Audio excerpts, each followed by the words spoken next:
Ce matin, j'ai appelé en renfort au niveau des loges des Tigres Blancs parce que j'ai Rewa qui est pas bien du tout.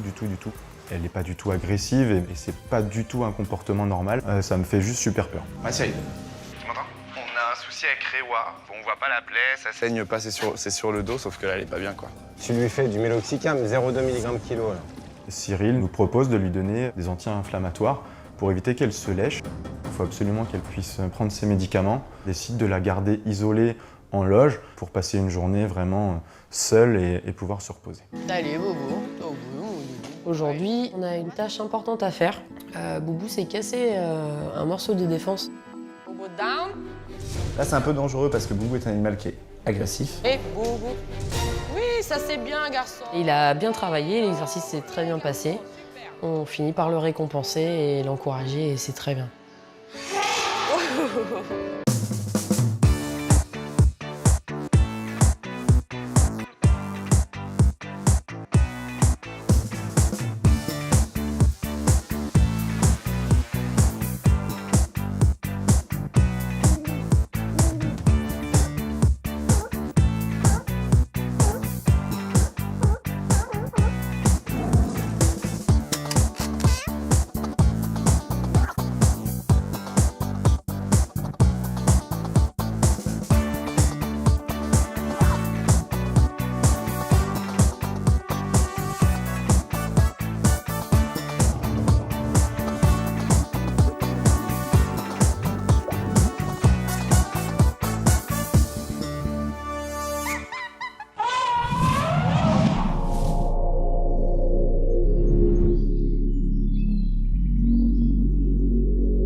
Tu vas voir notre super nouveau bâtiment. Bâtiment Tigre? Non, Guépard. bâtiment Guépard. Aujourd'hui, c'est une journée un petit peu particulière parce qu'on a une revenante, donc à savoir Laurie qui était là sur la saison précédente et c'est une stagiaire avec qui je m'entendais vraiment bien, donc ça me fait plaisir de la revoir. Allez, viens. Je m'appelle Laurie et je suis stagiaire au zoo de la Flèche et aujourd'hui c'est la dernière journée, mais j'arrive pas à y croire en fait. Je me dis mais non, il y aura d'autres jours, t'inquiète pas, et en fait non, c'est vraiment le dernier jour. Viens, Mimi. Doucement. Oh. J'ai que des bons souvenirs. Il n'y a pas quelque chose que j'ai pas aimé faire en fait. J'ai vraiment tout apprécié. Allez, viens, viens voir. On est là. Ça me confirme vraiment le goût du métier, l'envie de le faire, ce métier-là. Oh la pauvre. Vous n'êtes pas sympa avec elle. Ça va beaucoup me manquer parce que je me dis que pendant 3 mois j'ai été dans un rêve et là d'un seul coup il n'y a plus de rêve quoi. Tout nouveau, tout neuf. Ils ont déménagé. L'enclos a changé aussi. Là il y a eu des choses en 1 mois et demi. Ah bah oui. J'ai eu l'opportunité de revenir en stage de mon propre gré, donc voilà, j'ai sauté sur l'occasion. Ah oui, d'accord. C'est chouette, hein? Ouais. Je suis partie que 1 mois et demi et en fait le changement est déjà énorme. Alors, on vérifie que tout le monde est bien là. Voilà les loulous. D'accord. Ce matin, je suis avec Pierre sur le secteur fauve. Et donc là, il m'explique tous les petits changements qui se sont effectués sur le secteur. Ils ont vu sur leur enclos. C'est chouette, hein? C'est sympa, ouais. Ils sont bien, là. Bah oui. C'est plus aéré, c'est lumineux, la belle vie. Ouais, par contre, là, c'est plus lumineux. Ouais. Effectivement, c'est plus du tout comme avant. Là, ils sont au jour, ils sont dehors, ils sont... voilà, c'est des bâtiments qui sont neufs, qui sont vachement sécurisants, qui sont propres, enfin, qui sont vraiment nickel, quoi, aérés. Comme tous les matins, on se répartit les tâches en rentrant dans l'enclos et c'est le petit ménage dans l'enclos. Je te laisse faire le tour de crotte. Ça marche. Pierre me dit, tu sais comment faire, tu vas faire l'enclos, donc on ramasse les crottes. Ce qui est super, c'est que Laurie reprend vite ses marques et j'ai pas trop besoin de la guider, elle sait ce qu'elle a à faire et puis elle y va, la petite Laurie, elle perd pas de temps. Allez, on sort. Il fait beau. Elle démarre plutôt bien sa journée parce que directement je la mets dans le bain, c'est la sortie des fauves ce matin. Alors Arca en ce moment, Quand j'arrive le matin, il est déjà dans sa loge, il est couché parce qu'il fait frais. Ouais. Et du coup, il veut pas sortir. Ah d'accord, c'est l'inverse maintenant. Ouais. Après les guépards, du coup, Pierre me dit qu'il faut aller aux panthères pour voir si tout le monde est bien dans l'enclos pour que les visiteurs puissent rentrer dans le parc. D'accord. Et attends, comment elle s'appelle? Kegala? Elle est partie. Avec Arca, donc notre panthère noire, on avait une panthère du Sri Lanka, donc c'était une femelle. Et comme ils s'entendaient pas du tout bien, donc Kegala est partie pour de meilleurs horizons faits ailleurs. Petit loup. Mais ça va, il est calme? Enfin, Oui, oui, oui. plus que quand Il est limite mieux, je trouve. Ouais. Depuis qu'elle est partie? Ouais. On va aller au Lion, faut juste aller chercher les glaçons en cuisine que j'ai sortis. Tu veux que j'aille chercher les glaçons? Ouais, je veux bien, ça va faire gagner du temps. Ils sont? Ils sont sur le plan de travail en inox, là, dans la cuisine. J'envoie ma petite Laurie en mission pour aller chercher des glaçons en coulisses, des glaçons que j'avais préparés la veille, en fait, en enrichissement pour les lionceaux notamment.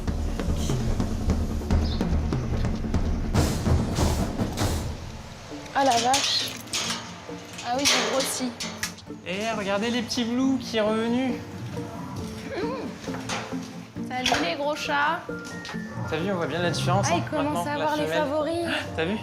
Oh, les petits chats. Puis là, ils ont des grosses dents maintenant. Les lionceaux ne sont plus des bébés. Mais ils sont vraiment énormes. Enfin, ils ont grossi, ils ont encore doublé de volume. Enfin, c'est plus des bébés chats, quoi. Là, c'est vraiment des lions, des petits lions. C'est sympa. Ouais, la punaise, quand ils ont grossi. On fait votre tour d'enclos? Il n'y aura plus de glaçons. Seau à vitre, pelle balayette et les glaçons aussi qu'il faudra mettre. Bon, bah, après les avoir bien observés, faut quand même qu'on aille travailler. Et il faut être sérieux. Et effectivement, il y a du travail dans l'enclos. Il faut faire les vitres, faut ramasser pareil les crottes. Là, oui. Il faut mettre les glaçons, du coup, en place pour leur enrichissement. Faire 35-36 cet après-midi. On a tout fait dans le parc, il ne reste plus qu'à sortir les lions. Ah, ça y est. J'ai mis ces deux pattes dessus. Ils sont trop marrants. Bilan, très contente d'être sur le secteur fauve, de les avoir tous retrouvés, d'avoir pu les observer, d'avoir passé aussi une matinée avec Pierre parce que on s'entend très bien et voilà, il est toujours prêt à écouter mes questions, à y répondre et puis à m'apprendre des petits trucs. Donc super sympa. On fait les fous, on donne des gros coups de patte et ça roule bien. Regarde comment il l'a dans les pattes. Ouais. Pour ce stage, je lui souhaite que du bonheur forcément. J'espère qu'elle va continuer à s'épanouir et puis pourquoi pas par la suite un poste ici ou dans un autre parc pour elle. Bon allez, on va aux girafes parce que autrement on va vraiment être juste après. Ouais. Tu veux que j'aille aux chauves-souris? Non, on va finir...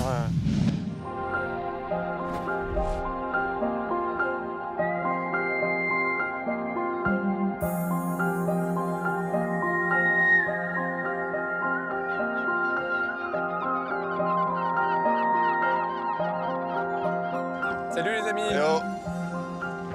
Hop, en paquet comme ça. Voilà, super. Sympa comme cadeau d'arrivée. Aujourd'hui, avec Cyril, Stéphane et Amandine, Les filles, montez. on part en observation phoque gris. Allez Cyril. Salut Cyril. Salut.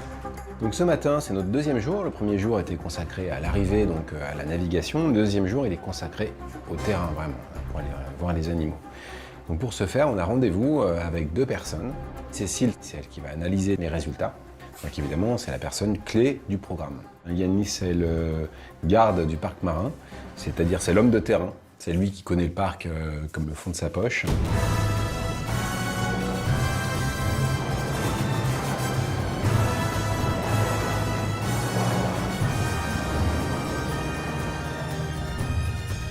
Le but de la journée, c'est de partir en mer à la recherche de phoques et qu'ils puissent ensuite nous expliquer les programmes qu'ils ont mis de recherche en amont sur ces phoques. Donc là, il faut regarder des deux côtés. D'accord, et on peut déjà les observer. Les conditions sont assez belles, donc on peut les voir de loin. On est aux aguets, on regarde partout, on essaie de voir en premier qui va voir les phoques. Je trouve que c'est ce moment-là qui pose tous les enjeux de la journée en fait. On croise les doigts. Par là, là. peut faire chou blanc, hein. On peut très bien partir toute la journée et puis pas voir un seul animal, c'est tout à fait possible. Donc on est un petit peu, angoissé quoi, à l'idée de se dire, bon, voilà, est-ce qu'ils seront là, est-ce qu'on va les voir, est-ce qu'on va les trouver? Parce que voilà, la mer est grande. Hein.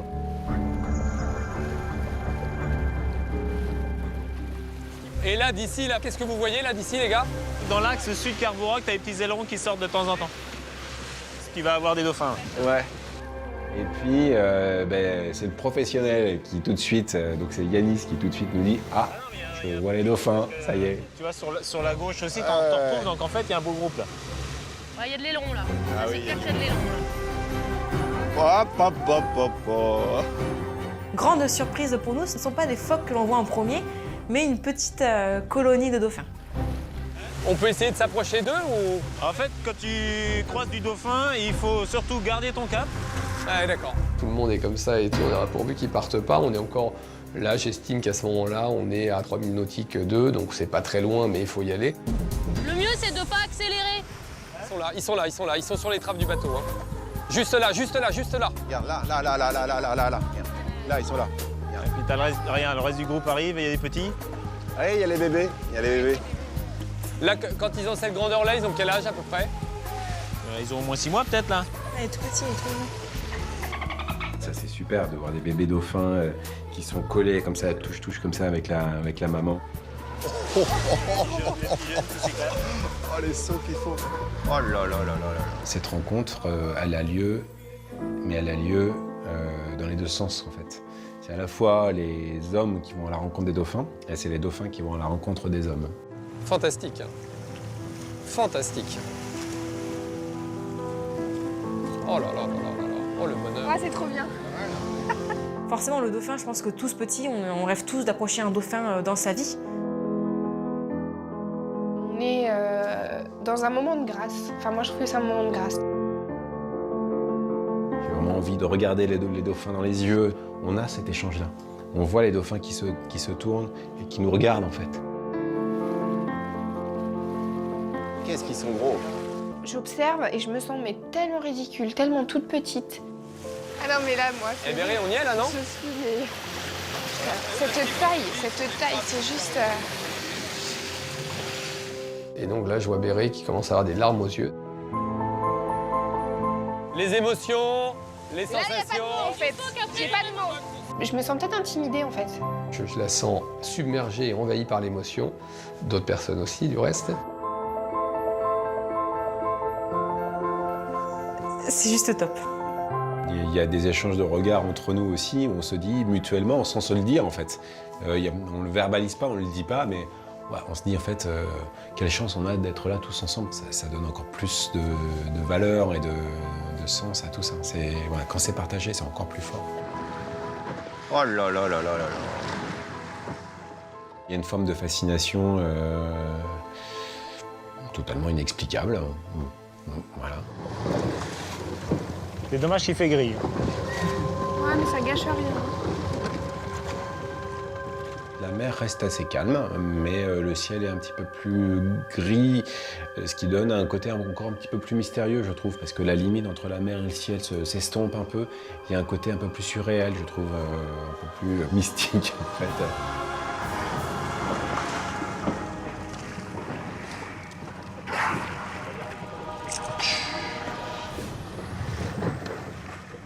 Ils sont sous l'eau. On les voit parce qu'ils viennent respirer. Le reste du temps, on ne sait pas trop ce qui se passe. Ça pêche là, dis-moi. Ça chasse, hein. Je sais pas sur quoi ils sont tombés, les cocos, mais... Ça y est, ils sont partis là. Ouais, je crois que c'est fini. Tu vois, ils ont décidé d'arrêter, ils sont restés là-bas. Et puis à un moment donné, les animaux ils disparaissent. Et donc on se dit, mais tiens, ils nagent plus là, ils sont où? Et en fait, on se retourne et ils sont déjà à 500 mètres derrière. Ils nous laissent tranquillement partir vers le but de notre mission, trouver des phoques. Là, l'expérience est unique. Qu'est-ce que cette journée nous réserve d'autre, quoi?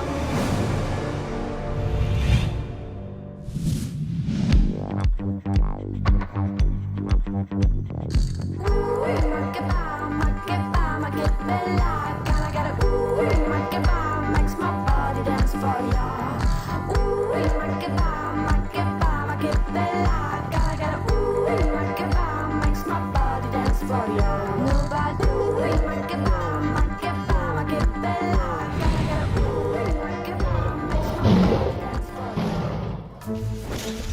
Ah Thibaut, ça va? Bonjour, Salut. je te fais la bise. Bonjour Céline. Bonjour. Bonjour Céline. Bonjour. France. On a une autre vétérinaire qui vient sur le parc, donc qui a fait beaucoup de routes, elle arrive de Paris, pour nous aider un petit peu à solutionner le cas Rewa.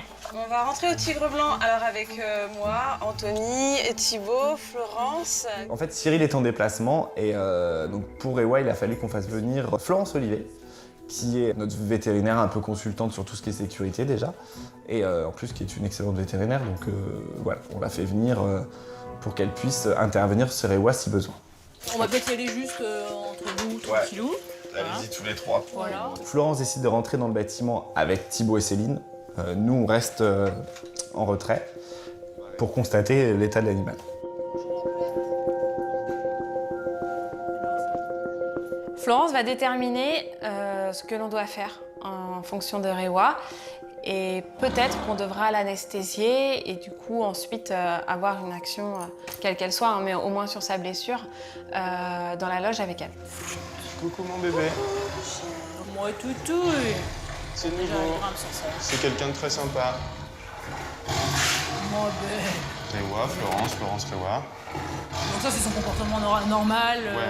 Quand elle connaît pas, là, elle faisait pas du tout ça hier. Hier, quand on était même 6 ou 7, sur le flanc couché. Quand on arrive enfin donc, dans la loge avec Rewa, on retrouve une Rewa qui ressemble à la Rewa qu'on connaissait avant. On la voit se déplacer, on la voit qui rugit. Donc je suis content de voir Rewa sur ses 4 pattes. Et alors du coup, la plaie, ça se passe par où? Au milieu du dos, un petit peu sur le flanc gauche. De ce côté-là? Ouais. Elle est où ta plaie, ma grosse? Mais si on voit pas grand-chose. Est-ce que du coup, en faisant un petit détournement d'attention pour qu'elle tourne la tête, voilà, impeccable? Un peu plus. Rewa est présente. Là, clairement, elle défend sa loge. Donc ça fait plaisir à voir. Et c'est même un petit peu compliqué pour Florence d'arriver à l'observer parce que finalement, cette blessure, elle est vraiment au milieu du dos. Donc il est difficile de pouvoir y accéder visuellement. Mais déjà, c'est mieux là. Déjà, ça pisse pas le sang. Ouais, ça coûte pas du tout là. Je sais même pas où est la plaie. Je sais pas si elle a repéré. Donc, alors ce qu'on va faire, c'est semblant de lui donner à manger, juste pour la faire bouger. Parce que, bon, quand même qu'on puisse voir la plaie de près. Hein, ouais. Si on y arrive, si ça l'intéresse. Si elle n'a pas mangé hier, elle aura peut-être un peu la dalle. Florence veut vraiment essayer de voir cette plaie. Donc elle va demander à l'équipe d'essayer de la faire bouger de manière à ce qu'elle puisse la voir. Et voilà, essayer de poser un diagnostic le plus juste possible. Est-ce qu'en termes de sécurité, tu penses que je peux rentrer dans la loge par la grille? Ah bah ça va bien. C'est vraiment le jour et la nuit. Entre hier où on était un petit peu au fond en train de se dire mais c'est pas possible, comment... Non mais pourquoi? Et aujourd'hui où limite on s'excuse auprès de Florence, mais pardon, mais hier ça allait vraiment pas. Voilà, mais on préfère en tout cas avoir pris toutes les dispositions nécessaires pour être sûr d'assurer le coup avec Rewa plutôt que de le regretter après, quoi. Je l'ai quand même vu de bien près. Je vois pas l'intérêt de l'anesthésier, c'est pas gonflé, c'est pas, y a pas de poche. Elle est vivante, voilà. Bon, écoute, allez, on l'anesthésie pas. On lui fout la paix. En fait, la plaie semble propre et ça saigne plus. Bah ouais, écoute, c'est pas gonflé. C'est visiblement sec, ça n'a pas ressaigné. Il n'y a pas de poche, il n'y a pas de truc. Genre, qu'est-ce que tu veux qu'on aille faire de ça, quoi. Ouais. Donc en fait, on décide de ne pas l'anesthésier. On va continuer le traitement anti-inflammatoire, antibiotique. Mais on ne prendra pas le risque de l'anesthésier. En plus, Cyril est là dans 2 jours. Si vraiment il y a un souci, on a toujours moyen de rappeler Florence. Mais elle se déplace quand même vachement volontiers. Dès qu'on n'est pas là, elle se déplace. Ça, quand on sera que nous, les médocs, elle les prendra, je pense. On est tous soulagés. J'ai hâte de pouvoir ressortir surtout Rewa dehors. On va attendre sûrement potentiellement quelques jours, continuer à la surveiller beaucoup, vérifier ce qu'elle mange et en quelle quantité, qu'elle prenne bien ses médicaments. Mais voilà, c'était une mauvaise blague de la part de Rewa et j'espère qu'elle ne nous fera pas 2 fois la même.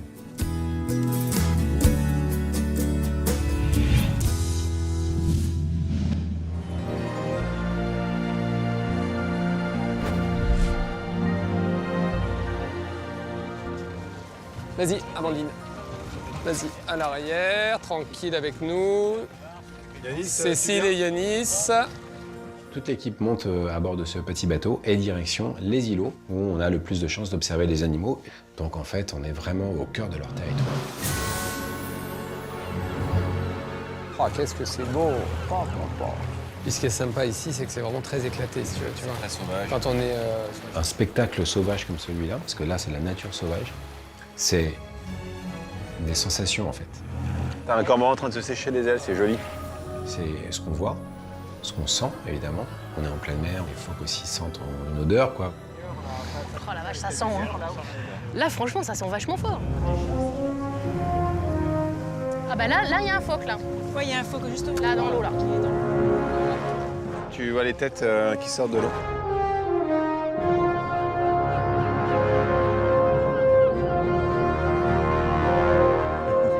Parmi les phoques que nous observons, il y a certains qui ont été l'objet de l'étude que Cyril, Cécile, Yanis ont mis en place en amont, sur lesquels ils avaient pu poser des balises.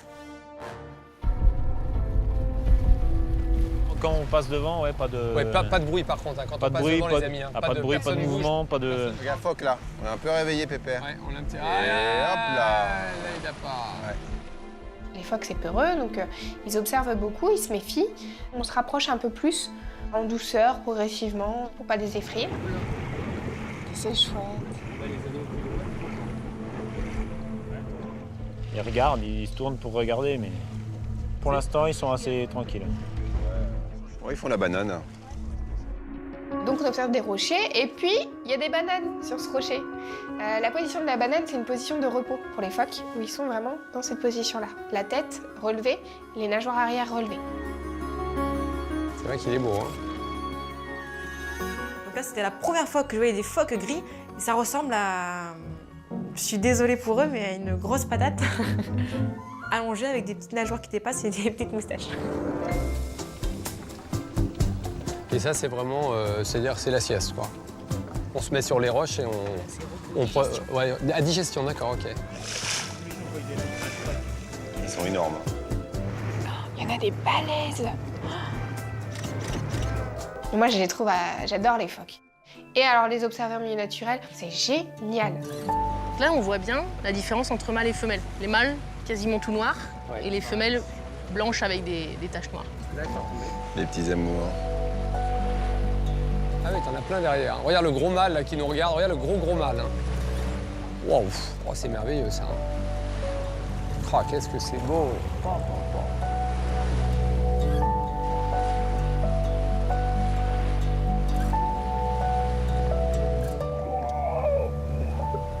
Tu les as entendus là?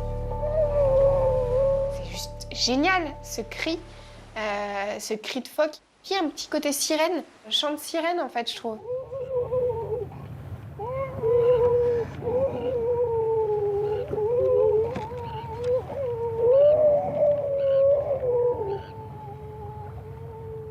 Et je me dis que par contre, en pleine nuit, t'entends ça, il y a des chances que tu rames en sens inverse.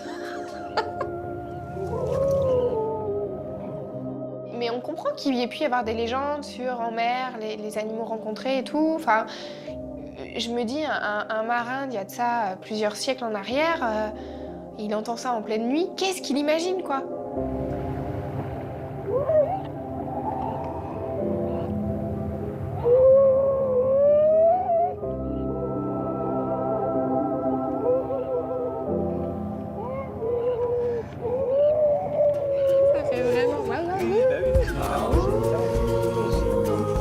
En fait, moi, ouais, j'ai ce plaisir, vraiment ce plaisir de se dire qu'on a été témoin de quelque chose. On rentre avec ouais, plein d'images en tête, plein de jolies rencontres animales et humaines. Mais c'est très difficile de réaliser ce qu'on vient de vivre. C'était tellement inattendu, magique, merveilleux, époustouflant, extraordinaire, que c'est très difficile d'en parler. Bon, Amandine, là, c'est cadeau plus quand même aujourd'hui. Hein.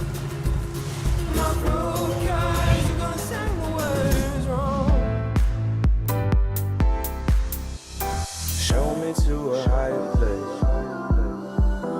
Take me to outer space. I I want you to be my friend. We'll make it to the world ends. Show me to a higher place. Take me to outer space. I want you to be my friend. Make it to the world ends. Bonjour. Accueil avec le couteau, carrément. Ah ouais, elle est sympathique. Oh, elle est comme ça. Florence, en fait, c'est une vétérinaire d'animaux sauvages, principalement. Mais elle a surtout une spécialité qui est l'éléphant. Donc, on en profite qu'elle soit là pour descendre de bâtiments éléphants. Give me 5. Yes. Tu connais les règles? Je passe pas la ligne jaune. Lui, c'est l'intérieur. C'est bien tendu. Regarde. Il s'est pété les deux défenses. En fait, Boubou, c'est casser la défense. Et donc les défenses, vu que c'est comme les dents, c'est la même chose, ça peut s'infecter, ça peut être très douloureux. Donc, on profite que Florence soit là pour lui montrer ses défenses. Alors il fait quoi? Il se les prend dans les barreaux, barreaux, il tord. Il fait ça là-bas, là où il y a les petits barreaux, ou il fait ça n'importe Là, le dernier, c'est là. Essaye de le prendre qu'on va être prêt. Tu veux en quoi? Tu mets un dent. Comme hier? Ouais, c'était pas mal. Hey, oh boy, target. Petite pression pour ça, parce qu'il va falloir qu'elle gère Boubou. Et il va y avoir Florence qui est là. Et Boubou avec les inconnus, ça se passe différemment qu'avec moi quand même. Bobo down. Hey, oh boy.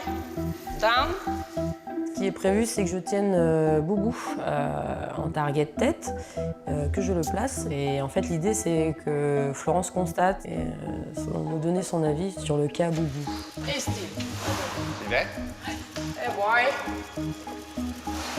Steve, mon garçon. Là, boy. On va lui injecter du désinfectant. On va essayer de désinfecter la racine en fait. Avec genre un cathéter, t'arriverais pas à enfoncer dedans. En fait, nous, on fait ça avec une seringue, mais c'est vrai que ça en met un peu partout et on n'est pas sûr que vraiment le trou de la racine soit désinfecté. Donc Florence nous propose d'utiliser un petit cathéter. En fait, on va dire que c'est une aiguille souple, un cathéter. Donc on peut enfoncer dans le trou de la racine le cathéter et après le tourner dans tous les sens pour injecter le produit. Ouais, c'est juste pour essayer d'injecter plus en pour profondeur, en fait, c'est ça? Du coup, ça permet de sonder, tu vois, un petit peu. Et puis, bon, du coup, tu peux un peu plus... Plier, ouais. Plus de flexibilité. Mon toutouille. Florence, elle les connaît pas beaucoup. Bon, elle les connaît comme ça à travers nos discussions, mais il n'y a jamais eu encore de contact avec Boubou et pour le coup, il va lui montrer qui il est. Oui, ça c'est super. Ça va, mon lapin? Oui, tu peux. Voilà. T'aimes pas ça? Tu connais pas? Boubou, target. Boubou, c'est un éléphant agressif, très agressif, qui se révèle d'année en année de plus en plus agressif. Et voilà, il est extrêmement dangereux, on le sait. Je te vois venir. Allez. Tu m'étonnes qu'il se casse là. T'es du genre agressif, hein? Hey, boy. Comme on dit toujours, tous les éléphants sont dangereux, extrêmement dangereux. Il réagit vachement, hein? No, boy. Ouais, il réagit vachement. Ouais. Là, on travaille avec des mâles adolescents en pleine montée de testostérone, donc raison de plus être agressif, parce qu'il faut qu'ils testent leur force. Donc il va s'en prendre à d'autres, notamment à nous. T'as dit que tu voulais lui donner une petite pomme, hein, il est sympa quand même. Ouais, tiens, une petite pomme. Tiens, mon zouzou, directos. On est des gens sympas. Voilà. Et pas tant que ça, parce que c'est pas si terrible que ça. Dans le genre, je me laisse pas faire. Oui, sinon, on va continuer le nettoyage, puis on va surveiller que ça gonfle pas dessus. On n'arrive pas à faire le soin avec le cathéter, mais on arrive quand même à désinfecter encore une fois la défense. Donc voilà, on décide de sortir les animaux et d'arrêter sur le soin. Ce qui est sûr, c'est que là, de ce que j'ai vu, au niveau des soins chlorhexidine, prenez pas de risque, je pense pas que ça envahit le coup. Donc du coup, l'alternative, c'est de passer au jet, parce que ça, il doit, puisqu'il a l'habitude du jet, pour que, voilà, quand il se plante les défenses dans la terre, etc., que ce soit propre, que ça me semble plus sécurisant, le jet, de pression. Elle a côtoyé énormément d'éléphants et d'équipes de soigneurs d'éléphants. Donc voilà, elle a plus d'expérience que nous, c'est toujours intéressant d'avoir ses conseils. Merci. À la prochaine. Ça fait un plaisir. J'ai pas réussi à faire grand-chose. Finalement, même l'éléphant, j'ai rien fait. C'est quelqu'un qui est hyper reconnu dans le métier, dans les parcs. Tu parles de Florence Olivier Courtois, bah tout le monde la connaît. Enfin, c'est des gens qu'on aime parce que c'est simple et ça parle animaux et tout ce qu'on aime en étant passionné. Enfin, c'est... Bon courage.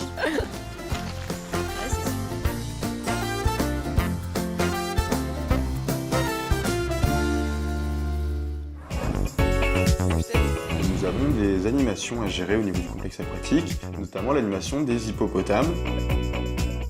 Et j'en profite pour proposer à Tessa de m'accompagner et d'assister de façon un peu privilégiée à l'animation hippo.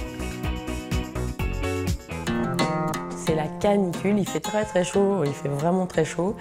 Il faut mettre en place le plan canicule, on va dire, pour nos animaux. Il y a 40 degrés d'annoncé quand même pour cet après-midi. Et regarde mon Nino, sorbet ce matin. Ça va leur tomber sur la goule. Aurélie m'a appelé tout à l'heure pour me dire qu'elle avait vu des écoulements au niveau de la vulve de la girafe qui est pleine et qui ne devrait pas tarder à mettre bas. Il y a eu pas mal d'écoulements, pour ça j'ai lâché ma brouette.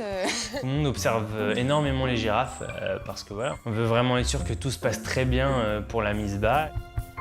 Il y a des signes quand même qui montrent que ça devrait pas tarder, mais c'est vrai qu'on est un petit peu incertain sur la date.